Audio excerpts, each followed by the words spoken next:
সোনাকে নিজের জীবন শেষ করা থেকে আটকাতে পারল সূর্য আর দীপা ঠিক সময়ে গিয়ে। আসলে সোনা নিজের মরমে মরমে বুঝতে পারছিল যে সে কত বড় ভুল করেছে।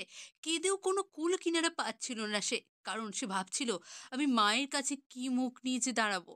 মা, রূপা, ওরা তোমাকে বারবার নিষেধ করেছিল যে এই কাজটা আমি যেমন না করি। আমি রুডিকে যেমন বিশ্বাস না করি, কিন্তু আমি তো ওদের কথা শুনিনি।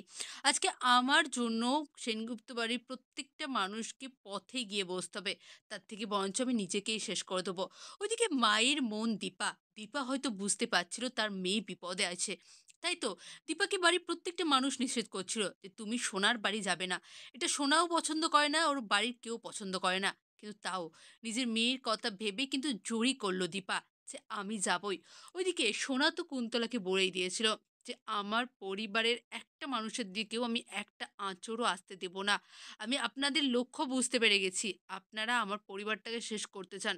আমাকে দিয়ে শেষ করতে চান, তাই তো? তাই আমাকে এই বাড়ির বউ করে নিয়ে এসেছেন। কিন্তু আমি নিজেকেই শেষ করে দেব। এটাই সোনার মাথাতে ঢুকে গিয়েছিল।